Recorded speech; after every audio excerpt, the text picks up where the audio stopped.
Assalamu alaikum.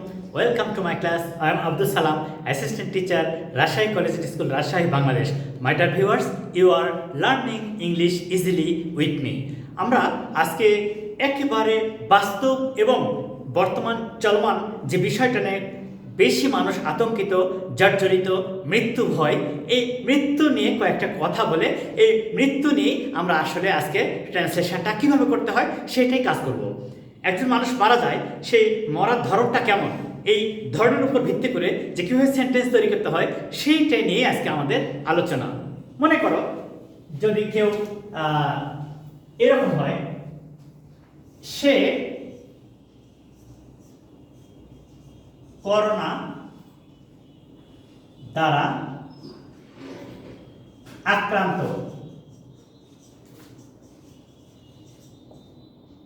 সে corona দ্বারা আক্রান্ত।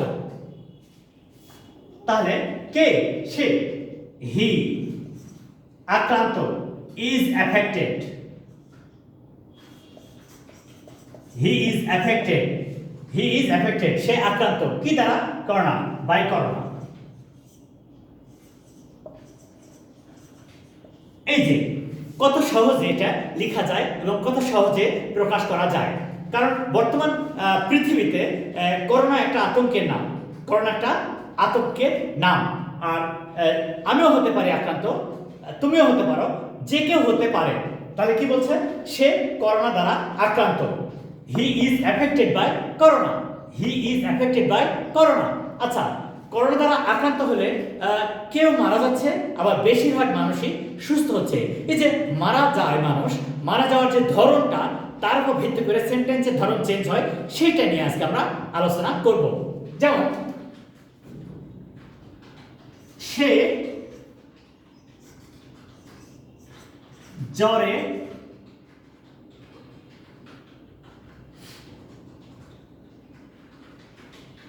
মারা গেল, সে জ্বরে মারা গেল, মানে জ্বর হওয়ার কারণে মারা গেল। তাহলে আমরা এখানে কত সহজে করবো সেটা দেখা যাক। He died, he died of fever, he died of fever. সে সাবজেক্ট, ডাইড ভার্ব, কিসে মারা গেল? জ্বরে, অফ ফেভার। তাহলে আমরা কত সহজে এইটা লিখতে পারছি। আমরা এই কথাগুলো প্রায় বলি বাংলাতে, আমরা এই কথাগুলো প্রচলিত সমাজে, কারণ মৃত্যু তো আজকে না, মৃত্যু চিরাচরিত। Death is common to all, death is common to all, and death is universal, death is universal and it is so much common to all. তাই যেহেতু আমরা মৃত্যু নিয়ে প্রায় কথা বলি এবং মৃত্যু নিয়ে কাজ করি এবং মৃত্যুর ব্যাপারটা নিয়ে আমরা আতঙ্কিত হই, সেটা নিয়ে আজকে আমরা বলছি।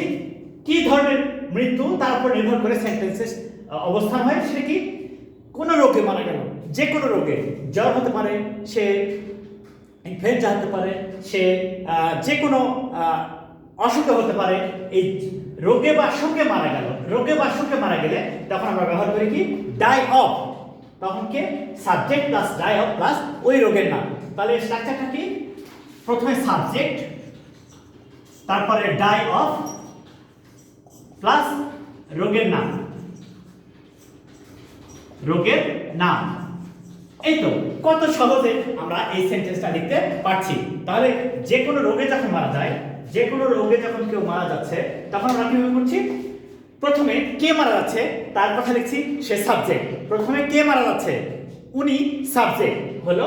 তারপরে মারা যায়, ভার্ব, বেস ফর্ম হচ্ছে die, past form died, base form die, past form died. তাহলে ডাই অফ, মারা যাওয়া, সাবজেক্ট, তারপরে ডাই অফ, মানে যে কোনো রোগে বা শোকে মারা গেলে এই স্ট্রাকচারটা হবে। Subject plus die of plus ওই রোগের নাম লিখতে হবে। যে কোনো রোগে হতে পারে, সেই রোগের নাম লিখে হয়ে গেল। যেমন এখানে ফেভার, এখানে আমরা কি লিখলাম? এখানে লিখলাম ফেভার। এই হি died of dysentery, he died of cholera. এইভাবে চমৎকার করে আমরা লিখতে পারি। এরপরের সেন্টেন্স দেখো, সেটা কিভাবে আমরা লিখতে পাচ্ছি দেখা যাক।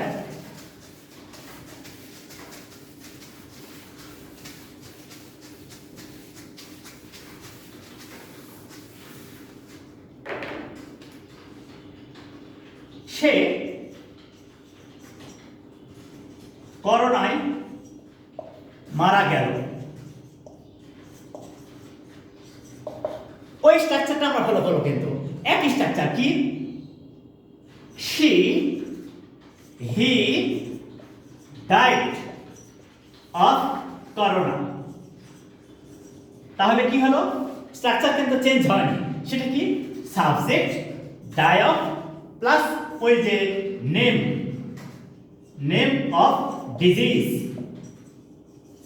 Name of disease. তাহলে আমরা কি শিখলাম, যখন কেউ মারা যাবে রোগে বা শোকে, যে কোনো রোগে বা শোকে যখন মারা যাবে, তখন আমাদের এই স্ট্রাকচারটা হবে কি, subject plus die of plus the name of that disease, the name of that disease. এইভাবে আমরা চেঞ্জ করব বা এইভাবে আমরা সেন্টেন্স লিখব। আশা করি তোমরা এখানে অনেক চমৎকারভাবে ব্যাপারটা লিখতে পারবে, এবং যেহেতু এটা আমাদের নিত্যদিনের ঘটনা, যেটা আমাদের সামাজিক এবং জীবনের সঙ্গে ওতপ্রোতভাবে জড়িত, তাই এটা তোমাদের শেখা অনেক জরুরি এবং ইম্পর্টেন্টও বটে। এবার দেখো তো, সে আত্মহত্যা করেছিল।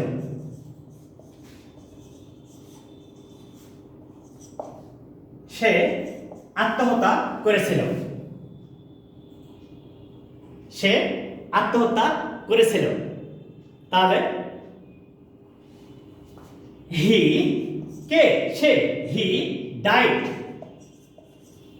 By suicide. He died by suicide. সে আত্মহত্যা করেছিল। আমরা ওই সেন্টেন্স আর এই সেন্টেন্সের মধ্যে সামান্য কিন্তু একটু পার্থক্য দেখছি। সেটা কি, রোগে বা শোকে মারা গেলে তখন হচ্ছে ডাই অফ, আর আত্মহত্যা বা দুর্ঘটনা হলে ডাই বাই। আত্মহত্যা বা দুর্ঘটনা হলে তখন হচ্ছে ডাই বাই। আত্মহত্যা বা দুর্ঘটনা হলে তখন হচ্ছে ডাই বাই। তাহলে যেমন দেখো তো, he died by a car accident. He died by a car accident. সে একটি গাড়ি দুর্ঘটনায় মারা গিয়েছিল। সে, কেমন হচ্ছে উত্তরটা, সে গাড়ি দুর্ঘটনায়, সে গাড়ি দুর্ঘটনায় মারা গিয়েছিল।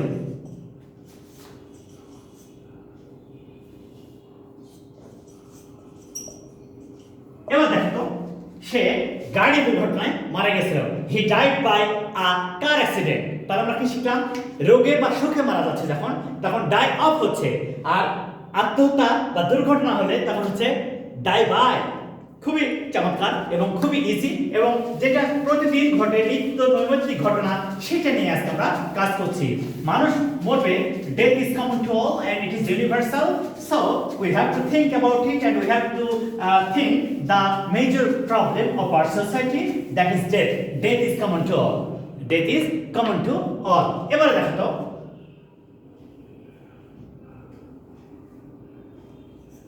অনেক মানুষ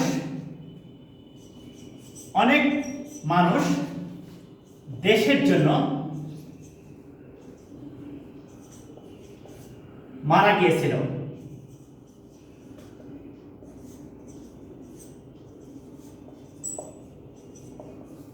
অনেক মানুষ দেশের জন্য মারা গিয়েছিল। এবারে একটু সামান্য চেঞ্জ আসবে। সেটা কি, many people died for country. Many people died for country. Die for structure কিন্তু একই। সেটা কি structure, subject plus die plus name.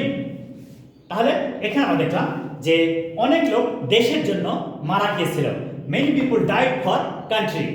Many people died for country. তাহলে কি, রোগে বা শোকে মারা গেল, ডাই অফ, দেশের জন্য আত্মত্যাগ বা দান, দেশের জন্য আত্মত্যাগ বা দান, ডাই ফর, আর আত্মহত্যা বা দুর্ঘটনা হলে ডাই বাই।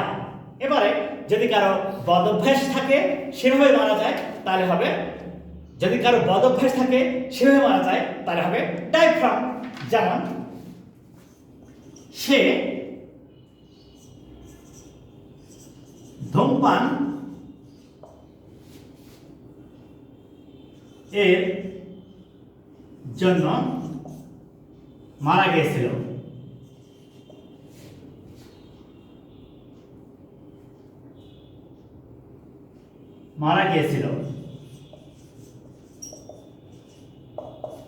সে ধূমপান এর জন্য মারা গিয়েছিল। তাহলে কি হবে? He died from smoking. He died from smoking. সে ধূমপানের জন্য মারা গিয়েছিল। He died from smoking. তাহলে কোনো কিছু হইতে থেকে চেয়ে এরকম বোঝাচ্ছে, বদভ্যাস থেকে বোঝাচ্ছে, তখন ডাই ফ্রম। তাহলে আমরা কত সহজে এটা শিখতে পারছি এবং কত সহজে এটা করতে পারছি। সে ধূমপান এর জন্য মারা গেছিল। He died from smoking. তাহলে আমরা সহজেই বুঝতে পারলাম যে কত সহজে এই মৃত্যু সম্পর্কিত ট্রান্সলেশনগুলো করা যায়, কারণ এটা তো নিত্য নৈমিত্তিক ঘটনা, কমন টু অল, তাই এটা আমরা জানবো, শিখবো। আশা করি তোমরা ভিডিওটা শুরু থেকে শেষ পর্যন্ত দেখলে এবং বারবার প্র্যাকটিস করলে এই ধরনের সমস্ত সেন্টেন্স লিখতে পারবে। Okay, thank you all my dear viewers. Please like my channel, subscribe it and share it to your friends. Thank you.